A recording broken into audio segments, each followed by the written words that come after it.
بسم اللہ الرحمن الرحیم۔ استاد محترم جناب حافظ عبدالغفار مدنی صاحب۔ السلام علیکم ورحمۃ اللہ وبرکاتہ۔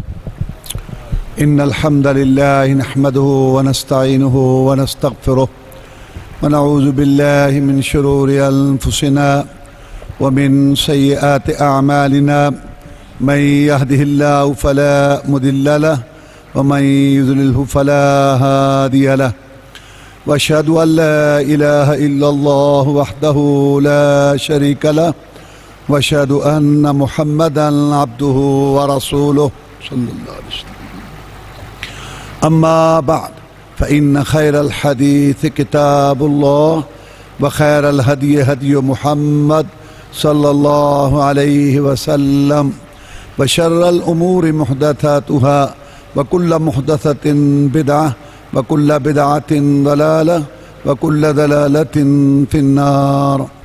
فأعوذ بالله من الشيطان الرجيم۔ اتبعوا ما أنزل إليكم من ربكم ولا تتبعوا من دونه أولياء قليلا ما تذكرون۔ عن مالك بن أنس بلغه أن رسول الله صلى الله عليه وسلم قال: تركت فيكم أمرين لن تضلوا ما تمسكتم بهما، كتاب الله وسنة نبيه۔ اللہ مالک الملک احکم الحاکمین نے ہم پر اپنی بے شمار نعمتیں اور احسانات فرمائے۔ سب سے بڑا احسان ہدایت کی دولت ہے، دین ایمان کی دولت ہے۔ جس کو اللہ تعالیٰ یہ عطا فرما دیں اس کی دنیا بھی بن گئی اور اس کی آخرت بھی بن گئی۔ قرآن مجید کے بعد صحیح ترین کتاب بخاری شریف، اس کے اندر حدیث موجود ہے۔ امیر المومنین معاویہ رضی اللہ تعالیٰ عنہ بیان کرتے ہیں کہ جناب محمد الرسول اللہ صلی اللہ علیہ وسلم نے ارشاد فرمایا، یار روشنی تھوڑی کم ہو جائے نا، نہ آدمی نظر آ رہے ہیں نہ آنکھوں میں ڈر رہی ہے، تو تھوڑا کم کرو بہت۔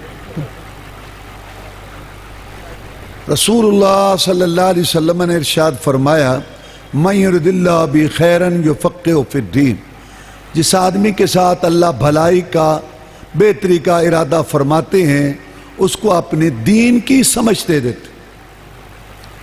برادری کا جتھا، بیٹوں کی فوج، دولت کی ریل پیل، سونے چاندی کے ڈھیر، دکانوں کی مارکیٹ، گاڑیوں کا بیڑا، سب کچھ انسان کو مل جائے، یہ اس بات کی گارنٹی نہیں کہ اللہ راضی ہے، لیکن اگر ایمان ہدایت نصیب ہو جائے، قبر کے اندھیروں کو روشن کرنے کی فکر لگ جائے، اور کل قیامت کے دن جب اللہ تعالیٰ حساب کے کولوں میں گھاڑی میں لوگوں کو نچوڑے گا اور لوگوں کو اپنی جوانی مال کمانے خرچ کرنے کا حساب دینا ہوگا، اس وقت ہدایت والے کو اللہ تبارک و تعالیٰ موتیوں ہیروں جواہرات سے جڑی ہوئی کرسی دے گا جس پر وہ مہمان خصوصی بن کے بیٹھے گا۔ اللہ تبارک و تعالیٰ نے ہدایت کے لیے دو چیزیں اتاری جناب محمد الرسول اللہ صلی اللہ علیہ وسلم پر۔ ایک تو اللہ تعالیٰ نے اپنا پاک کلام قرآن مجید نازل کیا، اور دوسری حدیث جو قرآن مجید کی شرح تفسیر ہے۔ رسول اللہ صلی اللہ علیہ وسلم نے اپنے قول سے، فعل سے، عمل سے، تقریر سے قرآن کی تفسیر کی۔ جب قرآن مجید کی آیات آتی تھی صورتیں، تو رسول اللہ صلی اللہ علیہ وسلم جلدی جلدی پڑھنا شروع کر دیتے۔ اللہ تعالیٰ نے ارشاد فرمایا، لا تحرک بہ لسانک لتعجل بہ ان علینا جمعہ وقرآنا فاذا قرأناہ فاتبع قرآنا ثم ان علینا بیانا، کہ پیارے پیغمبر صلی اللہ علیہ وسلم آپ قرآن مجید کو جلدی جلدی اس ڈر سے نہ پڑھا کریں کہ کہیں مجھے بھول نہ جائے۔ یہ قرآن مجید کو آپ کو دل و دماغ میں بٹھانا یہ بھی ہمارا کام ہے، اور اس کا بیان اور اس کی تفسیر آپ کو سمجھانا یہ بھی ہمارا کام۔ قرآن میں 20 آیات ہیں جو رسول اللہ صلی اللہ علیہ وسلم کا یہ مقام بیان کرتی ہیں کہ آپ قرآن کی تفسیر اور وضاحت کرنے والے ہیں۔ مثال کے طور پر قرآن مجید میں ایک نماز پڑھو، اب نماز کی کتنی رکعتیں ہیں، ایک رکعت میں کتنے سجدے کتنے رکوع ہیں، کب قرات اونچی ہو کب آہستہ ہو، یہ قرآن مجید میں بیان نہیں ہے، یہ حدیث کے اندر بیان ہے۔ جب پہلا قبلہ بیت المقدس تبدیل ہوا اور اللہ تعالیٰ نے بیت اللہ شریف کو قبلہ بنایا، اس کا تذکرہ کرتے ہوئے اللہ نے فرمایا وَمَا جَعَلْنَا الْقِبْلَةَ الَّتِي كُنْتَ عَلَيْهَا إِلَّا لِنَعْلَمَ، ہم نے شروع سے بیت اللہ قبلہ نہیں بنایا اور بیت المقدس پہلے قبلہ تھا، کیوں؟ ہم لوگوں کی آزمائش کرنا چاہتے تھے۔ اب اللہ نے فرمایا کہ یہ پہلا قبلہ ہم نے بنایا، حالانکہ قرآن میں کوئی آیت نہیں ہے کہ بیت المقدس کی طرف منہ کرو۔ یہ کس نے کہا تھا کہ بیت المقدس کی طرف منہ کرو؟ محمد رسول اللہ نے کہا تھا صلی اللہ علیہ وسلم۔ تو لہذا اللہ نے دو چیزیں اتاری، ایک قرآن کی شکل میں وحی تھی اور ایک حدیث کی شکل میں وحی تھی۔ آپ نے قرآن مجید کی تفسیر کی اپنے قول سے، فعل سے، عمل سے، تقریر سے، اور اس طریقہ سے دین مکمل ہوا۔ اور اللہ نے فرمایا اتبعوا ما انزل الیکم من ربکم ولا تتبعوا من دونہ اولیاء، پیچھے لگو، پیروی کرو اس چیز کی جو تمہاری طرف، تمہارے رب کی طرف سے اتارا گیا، اور چیزوں کے پیچھے نہ لگو۔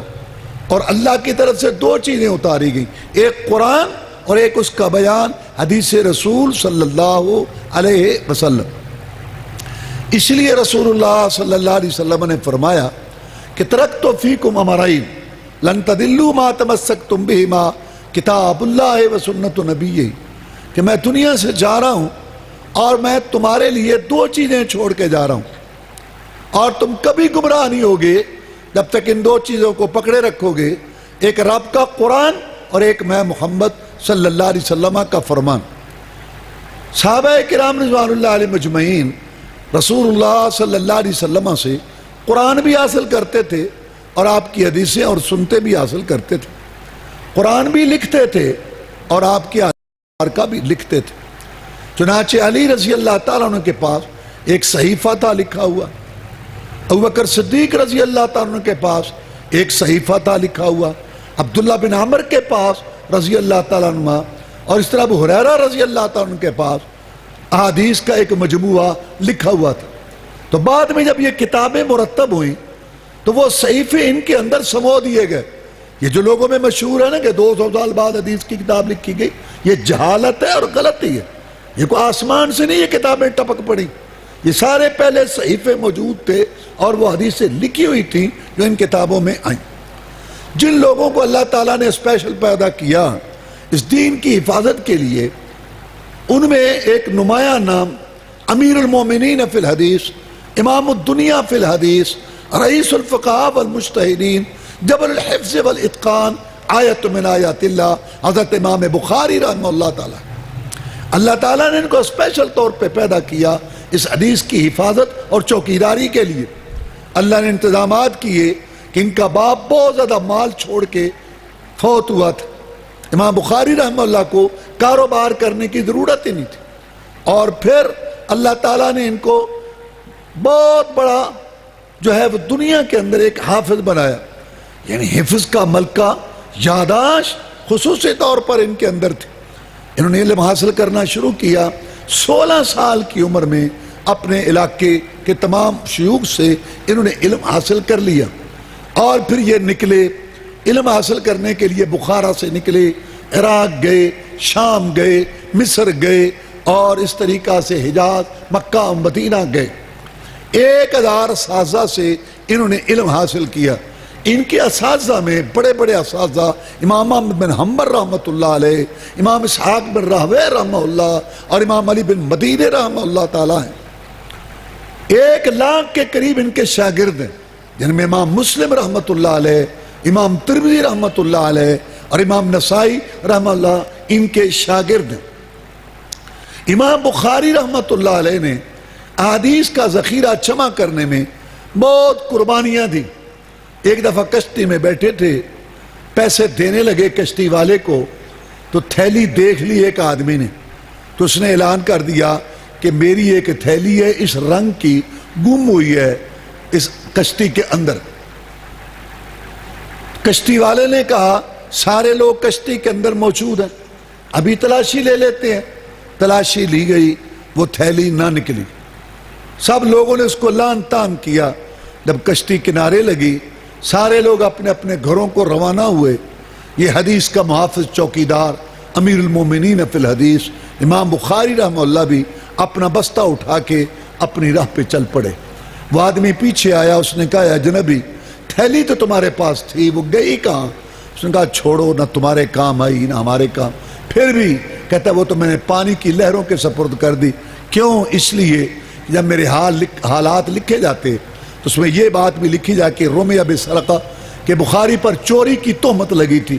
پھر 100 آدمی آتے اور میری صفائی بیان کرتے، لیکن مجھ پہ ایک دفعہ تہمت لگ جاتی اور یہ جو احادیث کا ذخیرہ میں نے اکٹھا کیا ہوا یہ مشکوک ہو جاتا۔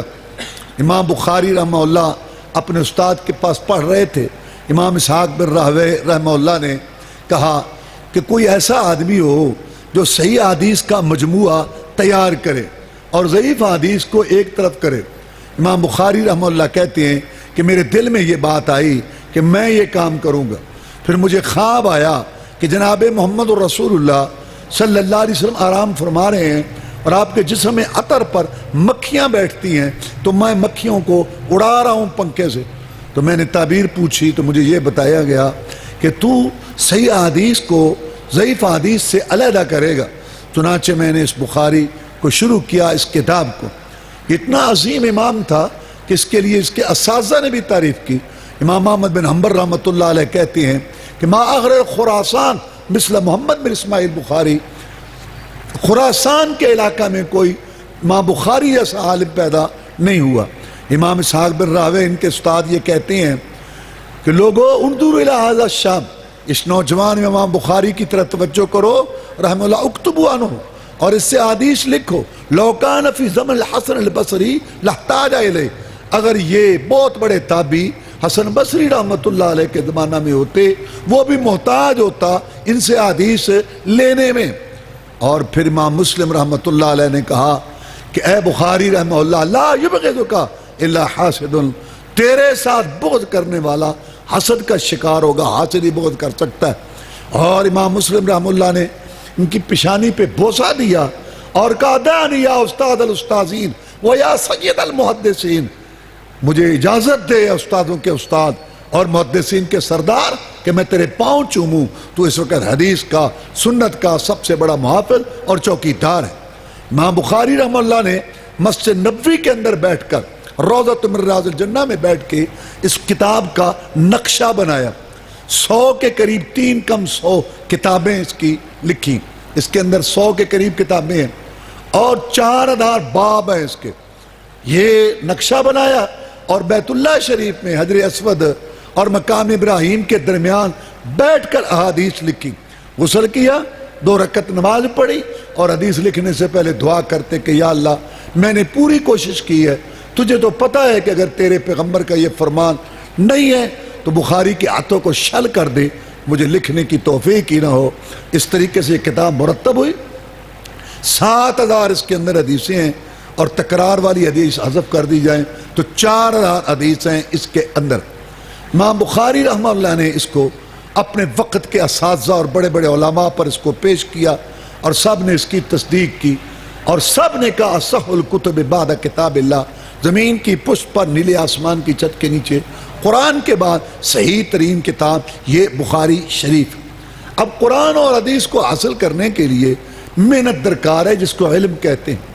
اللہ تعالیٰ نے قرآن مجید میں فرمایا یرفع اللہ الذین آمنوا منکم والذین اوتوا العلم درجات، پوری دنیا میں اہل ایمان افضل ہیں اور اہل ایمان میں اہل علم افضل ہیں۔ اللہ تعالیٰ نے اپنے پیغمبر صلی اللہ علیہ وسلم کو فرمایا قل رب زدنی علما، اے محمد کریم صلی اللہ علیہ وسلم آپ پوری دنیا میں سب سے بڑے عالم ہیں، لیکن آپ بھی یہ دعا کرتے رہیں کہ اے میرے رب مجھے علم میں زیادہ کر۔ اور رسول اللہ صلی اللہ علیہ وسلم نے فرمایا خیرکم من تعلم القرآن وعلمہ، تم میں سے بہترین وہ شخص ہے جو قرآن اور اس کی تفسیر حدیث کو سیکھے اور سکھائے۔ دنیا اللہ ہر ایک کو دیتا ہے، کوئی مانگے اس کو بھی، کوئی نہ مانگے اس کو بھی، کوئی محنت کرے اس کو بھی، کوئی نہ محنت کرے اس کو بھی، لیکن یہ دین نہیں ملتا بغیر حاصل کرنے کے، بغیر دعا کے، بغیر طلب کے، بغیر تڑپ کے اور بغیر محنت کرنے۔ بہت خوشی ہوئی اس شہر والوں پر، خاص طور پر یہ انتظامیہ اور مولانا عطا اللہ حنیف صاحب اور دوسرے احباب، اللہ تعالیٰ ان کو جزائے خیر دے۔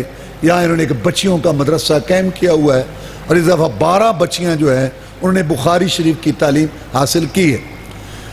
اللہ تبارک و تعالیٰ ان سب کو یہ جو ہے مزید توفیق دے اور اللہ تعالیٰ ان کا عمل قبول فرمائے اور اللہ تعالیٰ ان بچیوں کو یہ نعمت نصیب کرے اور اس پر عمل کرنے کی توفیق دے۔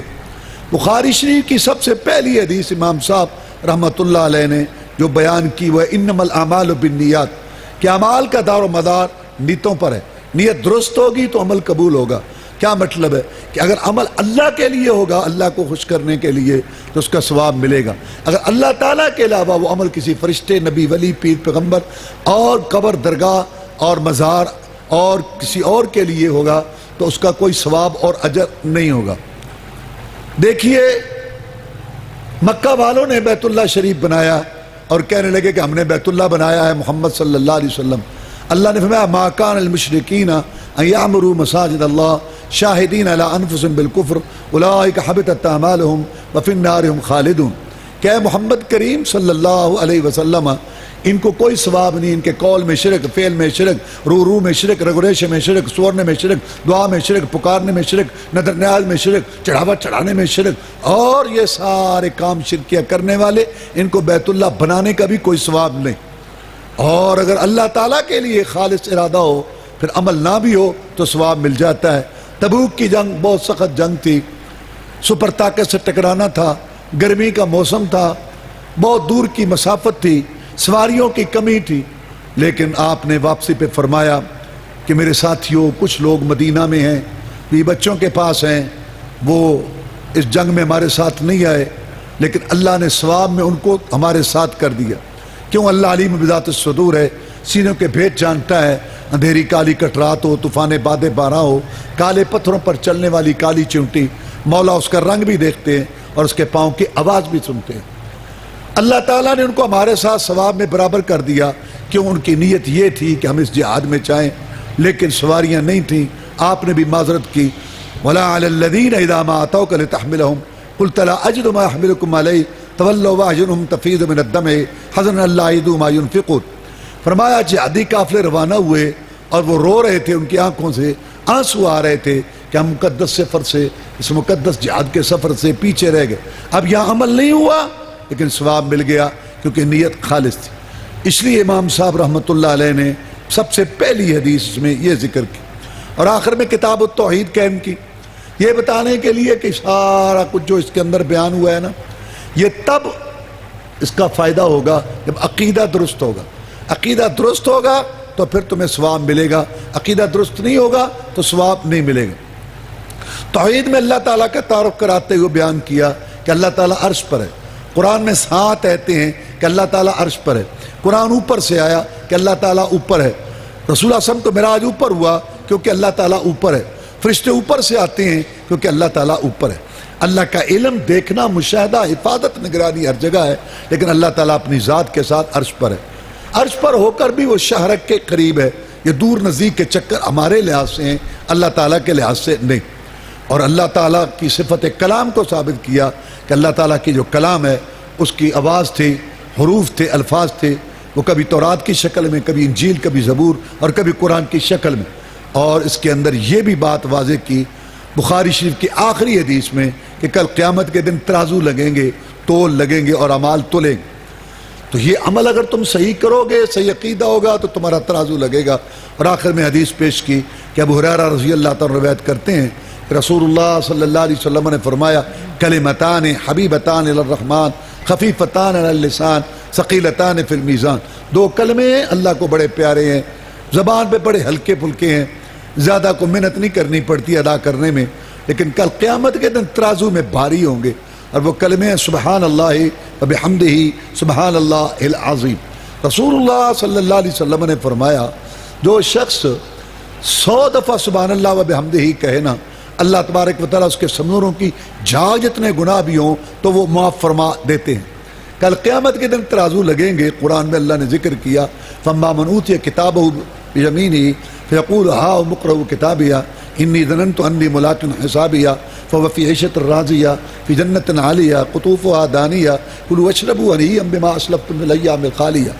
قیامت کے دن جس کا عمال نامہ اس کو دائیں ہاتھ میں ملے گا، وہ خوشی خوشی لوگوں کو کہے گا کہ لوگوں پڑھو، میں نے یقین کر لیا تھا کہ میں نے ایک دن اللہ کے پاس جانا ہے، آنکھ کھولنے سے پہلے، کان لگانے سے پہلے، زبان کھولنے سے پہلے، شکل صورت بنانے سے پہلے، لباس بنانے سے پہلے، مال کمانے خرچ کرنے سے پہلے، شادی غمی کا پروگرام طے کرنے سے پہلے، نماز پڑھنے سے پہلے، درود پڑھنے سے پہلے، وظیفہ پڑھنے سے پہلے میں یہ سوچتا تھا کہ کیا اللہ نے مجھے اس کی اجازت دی ہے؟ اس کا نتیجہ یہ نکلا کہ آج اللہ تعالیٰ نے مجھے عمال نامہ دائیں ہاتھ میں دیا، وہ پاکیزہ اور بہترین زندگی میں ہوگا اور اللہ تعالیٰ کی نعمتوں میں ہوگا۔ اور ایک وہ بدبخت جس کو عمال نامہ بائیں ہاتھ میں ملے گا، وہ کہے گا کاش کہ یہ مجھے عمال نامہ ملتا ہی نہ، ہاں پہلی موت کے ساتھ ہی میرا کام تمام ہو جاتا۔ اللہ فرماتے ہیں کہ وہ کہے گا ما اغنی عنی مالیہ ہلک عنی سلطانیہ، کہ مجھے کوئی فائدہ نہ دیا میرے مال نے، اور نہ میری حکومت نے، اور نہ میرے اقتدار، اور نہ میری سلطنت نے مجھے کوئی۔ یہ قیامت کے دن یہ سب کچھ ہونے والا ہے، اس کا بیان کیا گیا اس کتاب کے آخر میں۔ اب میں آپ کو چند حدیثیں سناتا ہوں۔ رسول اللہ صلی اللہ علیہ وسلم نے فرمایا کل امتی یدخلون الجنت الا من ابا، قیل من ابا، قال من اطاعنی فقد دخل الجنہ من عصانی فقد ابا۔ فرمایا کہ میری ساری امت جنت میں جائے گی مگر جس نے جنت میں جانے سے انکار کر دیا وہ نہیں جائے گا۔ پوچھا گیا وہ جنت جس کی چڑھائی زمین اسمان کے درمیان ہے، دودھ شراب شہد کی نہریں ہیں، مشک کافور کا گارا ہے، کون ہے جو کہتا ہے میں جنت میں نہیں جاؤں گا؟ تو پھر بات آپ نے سمجھائی کہ زبان سے تو کوئی بھی نہیں کہتا کہ میں نہیں جاتا، سارے ہی تیار ہیں، وارے وارے جاؤں، مسیط قدم نہ پاؤں، وارے وارے جاؤں، حرام کھاؤں، وارے وارے جاؤں، لوگوں کو ستاؤں، وارے وارے جاؤں، بے حیائی سے باز نہ آؤں۔ یہ جو ہے نا زبانی بات، صوفی تشک حسین، مولی معشوق علی، آل سنت، آل حدیث، ہم پروانے، ہم یہ سب فضول باتیں۔ بات یہ ہے من اطاعنی فقد دخل الجنہ من عصانی فقد ابا، نعرے دعوے نہیں۔ فرمایا جس نے میری اطاعت کی وہ جنت میں جائے گا، اور جس نے اپنی مرضی منمانی کی اس نے جنت میں جانے سے انکار کر دیا۔ جس کو دیکھو عقیدہ میرا بتایا ہوا، نماز جو میں نے سمجھائی، درود جو میں نے بتایا، شادی غمی کا طریقہ جو میں نے بتایا، شکل صورت لباس جو میں نے بتایا، دیکھنا سننا بولنا کھانا پینا صبح شام رات دن گزارنا جیسے میں نے بتایا اس کے مطابق ہے، اور یہ جنت میں جانا چاہتا ہے۔ تو دین کو غالب کرنے کے لیے جو کچھ زبان جان مال سے ہو سکتا ہے وہ کر رہا ہے، وہ جنت میں جانا چاہتا ہے۔ اور جو کلمہ پڑھ کے ہر کلومیٹر پہ ایک مشکل کشا، ہر علاقے کا علیحدہ ہی داتا، ہر علاقے کا علیحدہ ہی حاجت روا، ایاک نعبد، خاص تیری ہی عبادت کرتے ہیں ہم، تیرے بغیر کسی کی عبادت نہیں کرتے، وَإِيَّاكَ نَسْتَعِينُ، خاص تجھ ہی سے مدد مانگتے ہیں ہم، تیرے بغیر کسی سے مدد نہیں مانگتے۔ 5 ٹائم نماز کی ایک رکعت میں اقرار، اور ہر کلومیٹر پہ ایک ایک مشکل کشا اور ایک ایک حاجت روا ہے۔ صحابہ کرام رضوان اللہ علیہ مجمعین 100 سال زندہ رہے رسول اعظم کے بعد، کسی ایک صحابی مرد عورت سے ثابت نہیں ہے کہ سب سے افضل قبر جناب محمد رسول اللہ صلی اللہ علیہ وسلم کی، وہاں جا کے مشکل کشائی حاجت روائی کے لیے فریاد کی ہو۔ تب سب سے افضل گروہ صحابہ کرام رضوان اللہ علیہ مجمعین نے سب سے افضل قبر جناب محمد رسول اللہ صلی اللہ علیہ وسلم کی، اس کو مشکل کشائی حاجت روائی کا اڈا نہیں بنایا، تو ان کے غلاموں کی قبریں کیسے مشکل کشائی حاجت روائی کا اڈا بن گئی کہ پاکستان کے سارے محکمہ میں خسارہ، واپڈا خسارہ، وی آئی خسارہ، ریلوے خسارہ، سارے لوٹ رہے ہیں نا۔ صرف ایک محکمہ ہے پاکستان میں قبروں والا محکمہ حکام مداروں والا، جس میں بچت ہی بچت ہے، واحد محکمہ کمائے گی دنیا، کھائیں گے ہم۔ اللہ نے قرآن مجید میں نبیوں رسولوں کے واقعات بتائے یہ سمجھانے کے لیے، کسی کو اللہ تعالیٰ نے مچھلی کے پیٹ سے بچایا، کسی کو جو پانی سے بچایا، اور کسی کو کنویں سے بچایا، کسی کو آگ سے بچایا۔ اللہ یہ سمجھانا چاہتا ہے کہ میرے بندو، جب نبیوں رسولوں نبوتوں کتابوں والے ان کا مشکل کشا میں ہوں تو تمہارا مشکل کشا بھی میں ہوں۔ یہ نہیں کہ کلمہ شریف پڑھ کے ہر کلومیٹر کے مشکل کشا، اور نماز دادی نانی والی، بابے دادے والی، کاروبار یہودیوں والا، اور شادی غمی ہندوؤں سکھوں والی، شکر سود لباس انگریزوں والا، زبان پہ جھوٹ گالیاں، دل میں حسد بغض کوڑ فسق و فجور فحشی اور ریانی، کنجروں کنیوں کے چہرے بوتھے بلکہ دیکھنے ہیں اکتاتے ہی نہیں، چاہے اندھے ہی ہو جائیں، اور ہر جیب کے اندر گندی ننگی تصویروں والے موبائل، مرد کا کپڑا ٹخنوں سے اوپر نہیں ہو رہا، آنکھوں میں شرم حیا نہیں آ رہی، کان گانا سننے سے بعد نہیں آ رہے، دل سے حسد بغض کوڑ نہیں جا رہا. یہ وہ لوگ ہیں جو جنت میں جانا نہیں چاہتے. اللہ تعالیٰ ہمیں ان لوگوں میں سے کرے جو جنت میں جانا چاہتے، کیونکہ رسول اللہ صلی اللہ علیہ وسلم جس نے میری اطاعت کی وہ جنت میں جائے گا، اور جس نے میری نافرمانی کی، اپنی مرضی کی، اس نے جنت میں جانے سے انکار کر دیا.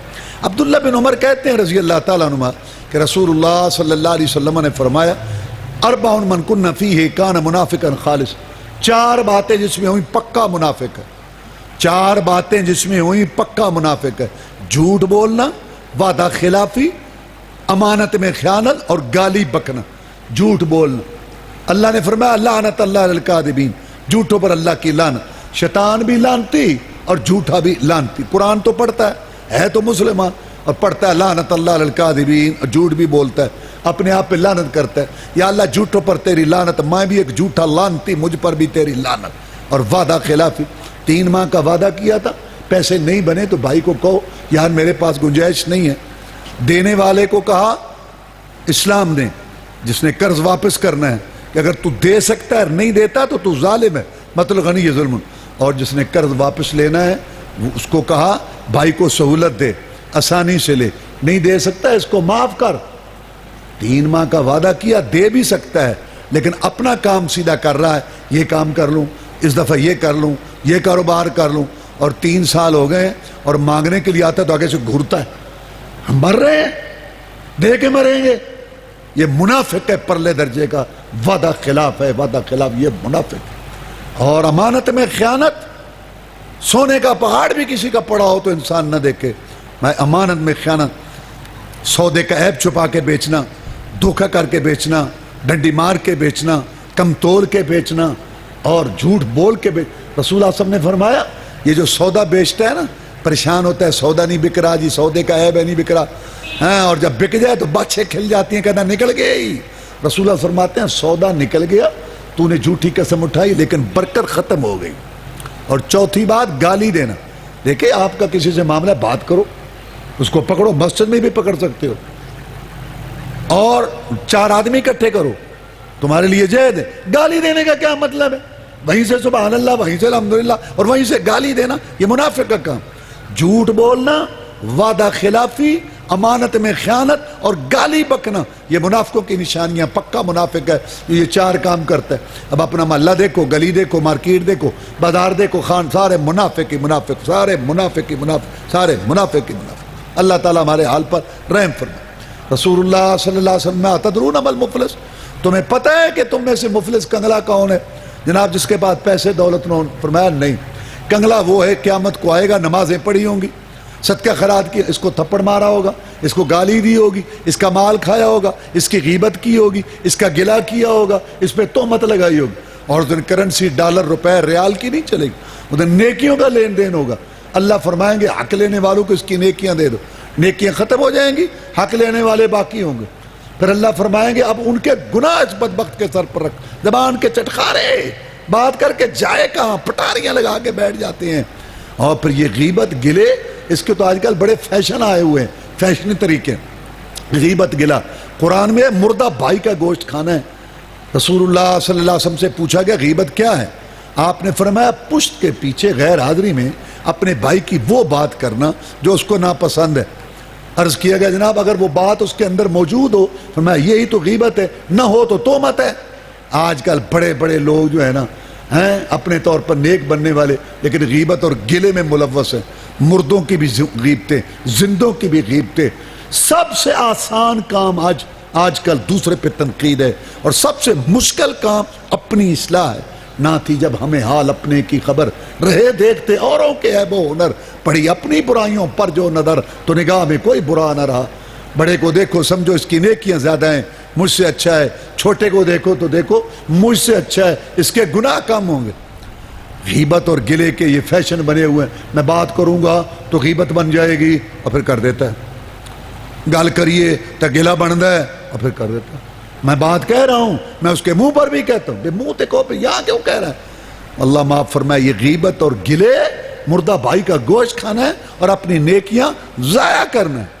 اور عورتوں کے لیے حدیث جو ہے، رسول اللہ صلی اللہ علیہ وسلم نے فرمایا اللہ کی لعنت ہے ان عورتوں پر جو بنوٹی مصنوعی بال لگاتی ہیں یا لگواتی ہیں، دانتوں میں فاصلہ کرتی ہیں یا کرواتی ہیں، جسم کے کسی حصے کو زخمی کر کے سرما بھرتی ہیں یا بھرواتی ہیں، چہرے کے بال اکھیڑتی ہیں یا اکھڑواتی ہیں۔ اللہ کی لعنت ہو ان عورتوں پر جو مصنوعی اختیار کرتی ہیں حسن و جمال کے لیے۔ رسول اللہ صلی اللہ علیہ وسلم نے فرمایا کہ جو عورت ہار سنگار کر کے، بناؤ سنگار کر کے بے پردوں کے باہر چلتی ہے، فرمایا اللہ تبارک و تعالیٰ کے نبی صلی اللہ علیہ وسلم نے، یہ عورت جنت کی خوشبو بھی نہیں پائے گی، اور جنت کی خوشبو 500 سال کی مسافت سے آتی ہے۔ تو اللہ تعالیٰ عمل کرنے کی توفیق دے۔ اور آخر میں حدیث سن لو جس میں عورتوں کے لیے بڑی خوشخبری ہے، بڑی خوشخبری ہے عورتوں کے لیے۔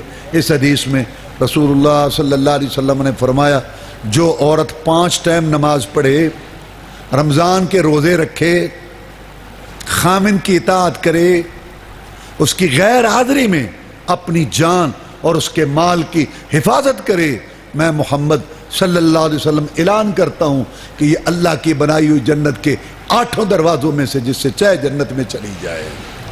اللہم اعز الاسلام والمسلمین، اللہم انصر الاسلام والمسلمین، اللہم انصر الجہاد والمجاہدین، اللہم نجی اخواننا من السجون، اللہم اشف مرضانا ومرضى المسلمین، اللہم اکفنا بحلالک عن حرامک واغننا بفضلک عمن سواک، اللہم استر عوراتنا وامن رواتنا، سبحان ربک رب العزت عما یصفون وسلام علی المرسلین والحمد للہ رب العالمین۔ بخاری شریف مکمل کرنے والی طالبہ مریم بنت محمد ممتاز ارشد، ان کے والد یا ان کے بھائی یہاں موجود ہیں، تو وہ آ کے شیخ صاحب سے اپنا سند اور ساتھ انعام وصول کریں۔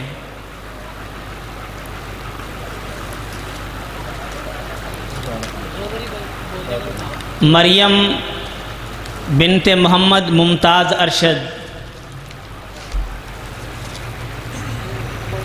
اس کے بعد بخاری شریف مکمل کرنے والی طالبہ عاتقہ بنت حافظ عطاء اللہ عابد، ان کے بھائی یا ان کے والد محترم یہاں موجود ہیں، تو وہ آ کر اپنا سند اور انعام وصول کریں۔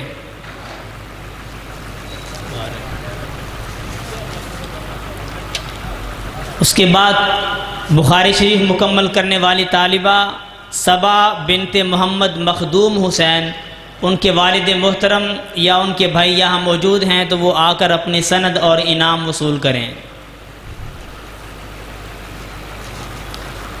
اس کے بعد عائشہ بنت محمد شفیق، ان کے والد محترم یا بھائی یہاں موجود ہیں، تو ان سے گزارش ہے کہ آ کر اپنا انعام وصول کریں۔